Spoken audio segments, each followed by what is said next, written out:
Thanks for coming on. Hey, you're welcome. Did you enjoy it? It was great. No, it wasn't. It wasn't. That's what I would. That's exactly what I expected.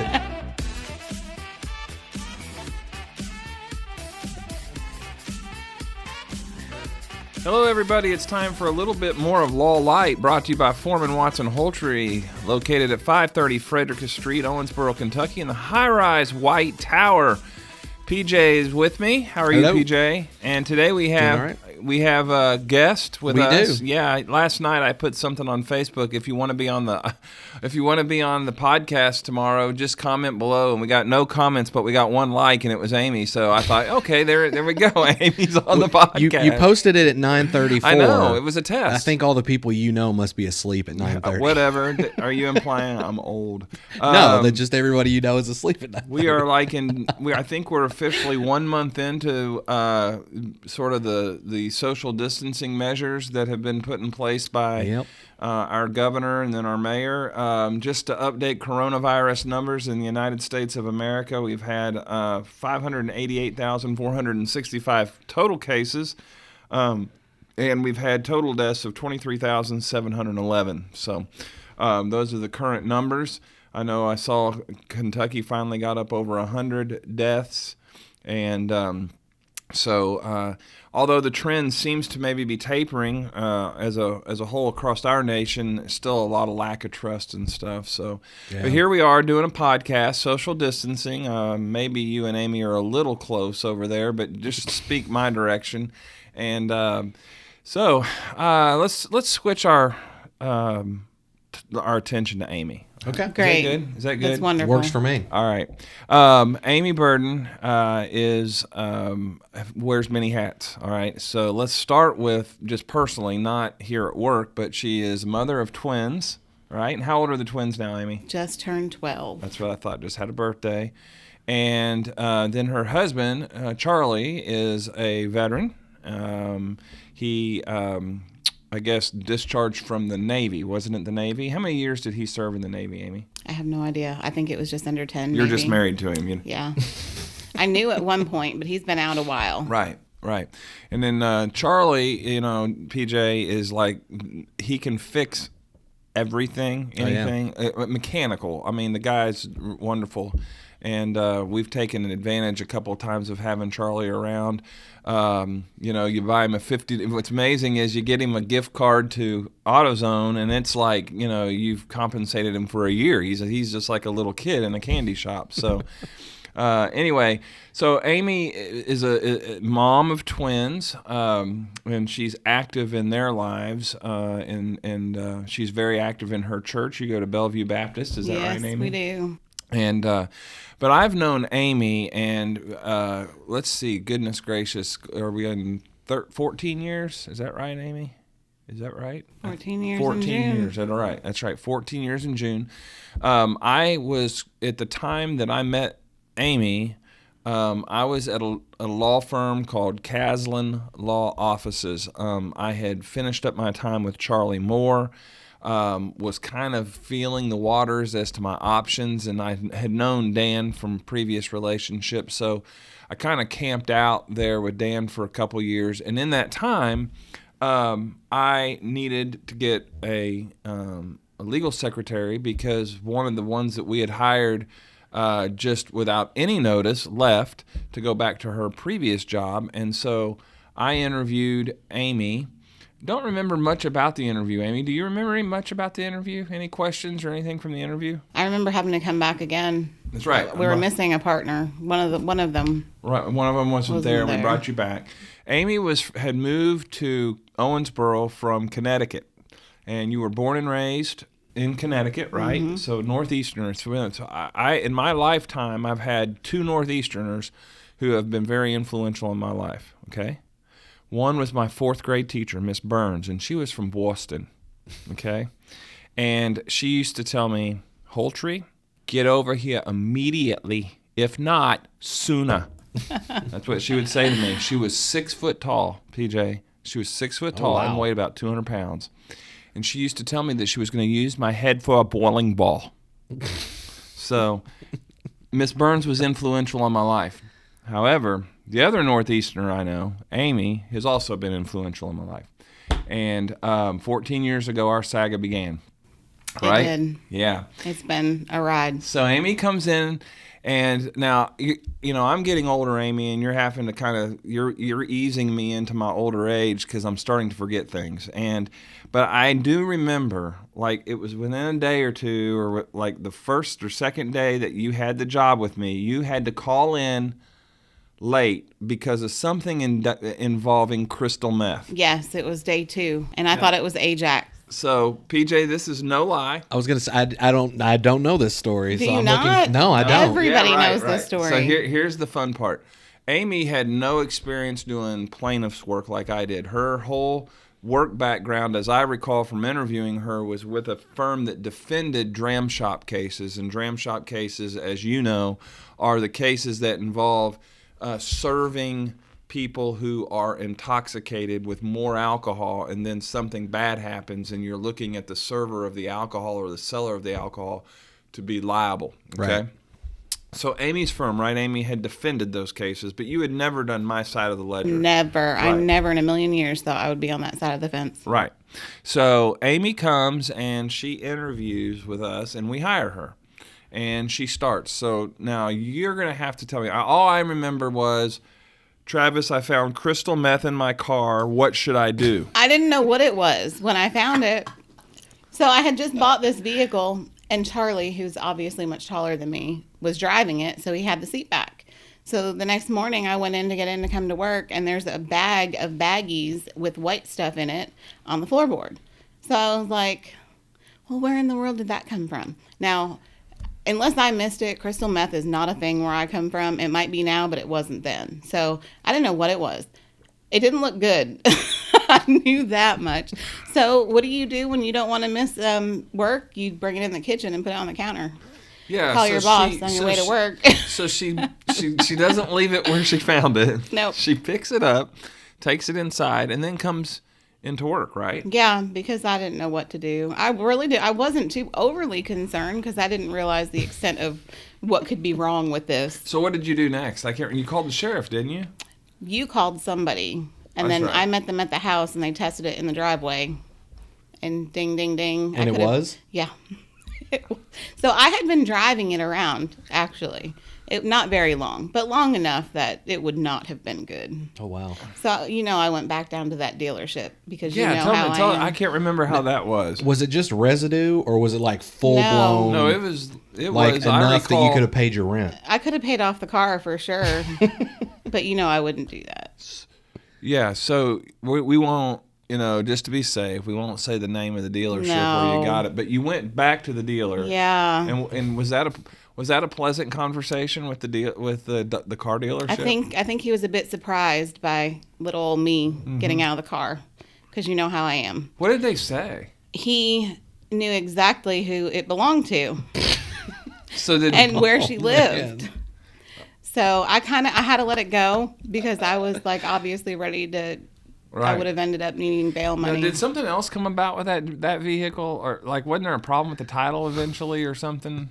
It was a green Jeep, wasn't it? Yeah, I don't remember. I remember having Chris Walter? I had somebody with a canine dog. That's what it was. Come yeah, back out and we sniff took off the door whole car. panels. Right. Yeah.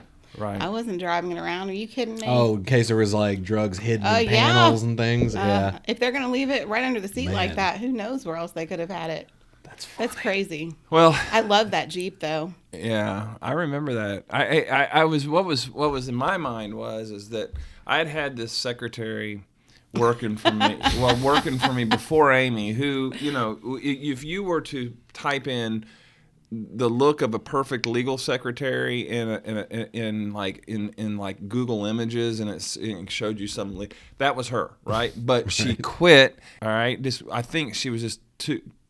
It was way too much for her. She just stopped. So Amy doesn't look like the typical, like what you would say, this is a paralegal, this is what they look like, okay? And so in my mind, I was still a fairly young lawyer. I'd come out of working for Charlie, who did things right by the book, And even though I really liked Amy's personality, I was a little concerned, like, is she really going to be good at this, and that kind of stuff. And so literally like the second day, I've got her calling saying she's going to be late because she found drugs in her car and that she bought a car from like a drug dealer or something. Right. And so, but we looked past that. Now here's the one thing that I'll have to say. Now, Amy has improved. Like, I swear that I could probably administer a bar exam, give Amy 30 days to prepare for it, and she could probably pass the bar, and do my job. But the best thing that Amy has done, where she has progressed the most, is in her vocabulary. I had to have a talk with Amy, I don't know, a couple of weeks into our relationship as friends and as me being her supervisor, because up where she's comes from, all right, they use the F word as an adjective. It's an effing nice shirt. That's an effing nice car. It's an effing beautiful day outside. And it would just roll off her tongue just like I was saying, it's a beautiful day outside. It's a gorgeous day outside. That's a really cool shirt you have on. I like your new car. But that's not how she was raised. It's just different there, right? Right. And so Amy is like going around the office dropping F-bombs, and I was like, oh my gosh, So I brought her in, and I said, Amy, I said, you're doing a great job. I was like, but we just got to kind of watch, around here people just don't use the F word. She, what she said? She goes, well, I effing get it. Yeah. So you killed that Amy. I guess. over the years, right, gotten a lot better, haven't you, Amy? Apparently. Am I worse than you now? It depends on your day and your mood. Yeah. You could be a bit unstable and just, Rail off them. Yeah. So we, interestingly, Amy and I weathered one of the biggest, what I call legal work storms that you could have, and we did it together. I was called by an attorney, friend of mine named Dino Capello. Remember Dino? I do. And Dino worked at a law firm in Louisville, and he said, Travis, we got a problem. We got a bunch of files where the clients just don't want to, they may need to file a lawsuit, and he worked for a law firm, and I won't mention the name of the firm he was at the time, but he worked at a law firm that just got volumes of cases, and the way that they made their money was as if they would hit quick settlements and move them on, and if these cases got hung up because a client wanted more money or there was a problem in the case that they didn't see, then they would be, and he wanted to ship. He said, I've got some files that I need a litigator to work on. And I was like, no, yeah, that's fine. I was wanting to expand my practice at the time. But when I said, okay, that's fine, I had no idea that it was going to be, it wasn't 100 cases, but it was dozens of cases, and not just trickling in one or two at a time. We got, I know, at least 30 dropped on us within a week or week and a half. Isn't that true? Oh, yeah. I was opening like 5 at a time, I think. Right. We get all these files. Now, these are files where people are wondering, like, why in the world do I have a new lawyer all of a sudden? Right. So we're having to get co-counsel. We talked about last week with Yeah. Lang. We had to get co-counsel agreements done. We had to get acknowledgement letters that the file was being transferred to us. We had to get permission. Then we had to go through each of their files and see how their files matched up to our file checklist, because we wanted everything done the way we do things here. Literally, my caseload went from having 25 cases to 75 cases in the matter of a month. And I am not exaggerating. And so we would take those cases, and when we started, what's funny is they all hit the settlement phase at the same time. Remember that? Yes. Like 80% of them hit the and I was getting these phone calls, and we could not keep up with which offer did we get and what was the counter. We had no it on the idea. computer, but we Amy started this color coded spreadsheet. Do you remember that spreadsheet yeah, we had? I probably still and have I it. think it looked like a box of Twix, box of the, what's that? Those red red cereals, Fruity Pebbles. No, it's the one with the bunny rabbit. Trix. Trix. Yeah. All the different colors. If you just drop that and just and push it, this spreadsheet looked like that. It had all color coded and Hey, at least one of us knew what was going on. It worked out. I sure as heck didn't. I was like, Amy. We got those. That's right, what brought me back full time. That's what brought her back full time, and that's what justified keeping Kathy, because I needed Kathy to do all my other cases, and you basically ran with the Dino referral cases until we really started. It took us a couple years to finally filter out of all those. Oh, yeah. What was the lady? There was a lady that wanted to bake me a cake. You can say her first name. Mary. Yeah, Mary. Loved her. And I ended up getting like 2 or 3 cases. She was the sweetest, but she did not start off that way. She was a little rough. None of these people were here, so that made it difficult. Right, they were in Louisville, Lexington. Them. So it was all over the phone, and they didn't understand why we were involved to begin with, and so a lot of them were not great. They weren't very nice at first, and I don't blame them. But she was one that once she warmed up, she was amazing. I tell Amy that if we can get through that, I'm not kidding. That PJ, you don't understand. That office was not set up the way this office is. We didn't have the technology that this office has. We didn't have the organization that this office has. And, we could do that now. It would still be difficult, to take on 30, 40 new files all at one time. But I know we could do it now. But Amy and I, that's where I think we forged our relationship, and where it was just like, hey, she's reliable, she is durable, she is patient, all the things it took to get through that. I can imagine. I still can't get over that there's an attorney named Dino Capello. Yeah, we were always worried if we were going to get whacked, I was going to say, I just have this vision of Joe Pesci or something. He's like, here's all these cases, forget about it. Yeah, he was. Dino was a great guy. He was really Where'd all nice. these cases come from? Forget about it. That's not too far off, actually. He's an attorney, and he runs a dump truck service. I don't know, it's odd. Yeah. Well, and then so we go from there, and then I remember one day I walked in and I grabbed Amy and I grabbed Kathy, and we walked into my office, and I said, this was about November. It was November, and you said, and I could probably almost quote, I'm going to call you guys tonight. And that's why I was like, uh-oh. What are we doing? Because that was the extent of it, because I was worried. And you even, I think it was 9 o'clock. You had a time set. I'm going to call you tonight. And when I called him, what were we talking about? About leaving there and coming here. I told him that I was going to come over here as managing partner, and that it was a part of my deal was that if I came here, I was bringing both of you. And so Jim and Jeff said, whatever, if you bring whoever you want, we'll make it work. That was November, and the first day here was December 19th, 2011. But then Amy worked here in Owensboro for about 2.5 years, I think, and then how long did you spend over in Ohio County? 2.5 years, I think. 2.5 years making the trek to Ohio County. We put her over in Ohio County. One of the reasons for that was I knew that Amy knew personal injury cases. Like I just said, she could take that part of the bar and ace it. Holly was coming along as a new lawyer, and I wanted her to have somebody that knew PI work, And so Amy went over to Ohio County and basically, took the training wheels off of Holly, and so a lot of where Holly's training came from and help came from was from Amy helping her with, during those developmental years. So when you ask, when a coach looks at a team, and there are certain players that have to be in certain positions just because their skill set is only for that position. But every now and then a coach is fortunate enough to have a player that he can plug in here or plug in here or plug in there and plug in here. And that is Amy. I mean, have you ever seen her type, by the way?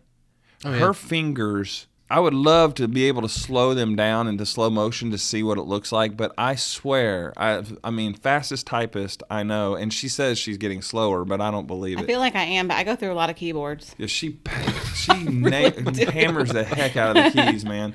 But an incredible, here's the most important thing, is Amy takes it personal and she wants to do a good job because she doesn't want to let us down. She doesn't want to let herself down. Most importantly, doesn't want to let the clients down.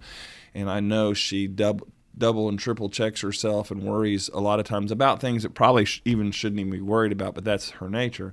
But she's done an incredible job. We've been through a lot. I mean, when I call in, when I'm on the road and I'm complaining about stuff, and Amy takes the brunt of that. And the other day, well, it wasn't the other day. It was probably about 3 months ago when I knocked.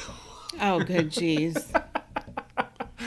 Did it sound like it was coming through the wall? I was pretty sure you already came through the wall. I was just trying to act like I don't work here. I was like, I don't know him. I don't know what's going on. Yeah. Where's I was the door? upset that day. But there's been times when we've gotten, but the thing is, Amy and I were joking the other day. It was like on my Facebook, like we've been following each other as friends for so long that when she posts something, it pops up and says, Amy just posted something. I'm like, what? I know. I just started getting your notifications. Like I sent you a text when I got them a few weeks ago. Yeah. It's funny. Yeah. But Amy, anything else you want to add?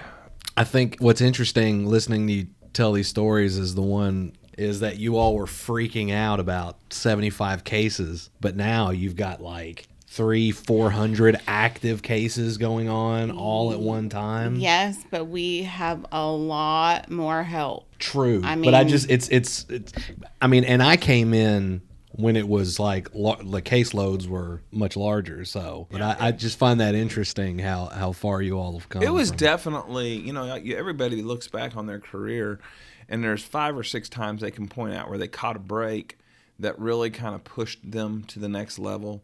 That happening pushed us to the next level. It taught us we can do a lot more than we thought we were capable of. It did develop a working relationship between me and Amy that had to be, I threw some fits during that. She threw some fits during that. We both threw fits together during that. I can imagine. And oh yeah, it's those kinds of things that make you battle tested and ready. I saw a saying the other day that would apply to that. It said something along the lines of, don't be worried about your scars. It just shows that you are stronger than what tried to kill you. Obviously, through time, I have probably said hurtful things. Amy's done things to me, and that's just the nature of a work environment that's competitive like ours. But in the end, those scars show that we were stronger than what tried to kill us at the time. And so we look at those scars and we remember the lessons we've learned from them, and we move on. and most importantly, we ended up with Kathy. We got to keep her. That's right. And Kathy, we'll have to get on here because we have some funny stories with Kathy.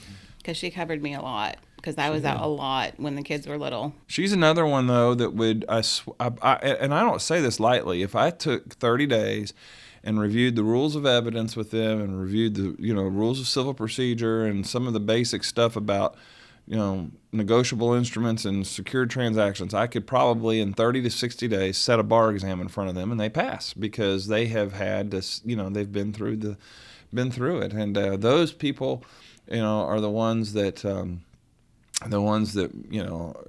there is no way in the world, and I've said this to them in person, and I've said it. There's no way in the world that Travis Holtree would be where he is if it wasn't for Amy and Kathy. So I'm afforded in a man's lifetime to be able to have coworkers and friends that I've been given in this life. I'm blessed. So. Enough sugar, and it's probably about time for you to get back to work. I don't know. I'm ready for a nap. I think he's trying to condition you to be an attorney. No, listen. Not going to happen. No, listen. You couldn't. You're the next partner. One thing we didn't mention is the secret that you've learned of keeping me stable, and that is sugar. That's right. And what kind of sugar? Jelly beans, Sour Patch Kids. And Chewy Nerds. One of the things this pandemic has really shortened up is the candy dish because nobody wants to go in and buy candy anywhere. And so, I've really been struggling. I've lost a few pounds, though, because of that. PJ, what's the I've matter? gained pounds. I don't know what you all are talking about. Yeah. Being at home, that's the one bad thing is like I can have snacks around me while I'm working. We're 30 days, a month into the pandemic thing, and it's just changed our whole idea of the work we're capable of, both when we're here but also away. So I think coming out of this, we're going to be better for it because of some of the things that we've learned we can do. Thanks for coming on. Hey, you're welcome. Did you enjoy it? It was great. No, it wasn't. That's exactly what I expected. It wasn't as bad as I thought it would be. Yeah. How's that? There you go. We'll take that as a win.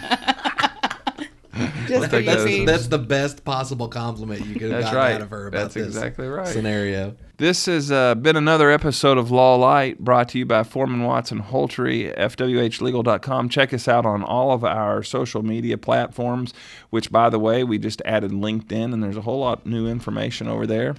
And so thank you for your time, and catch us on the next episode. This was number 29, and we're out.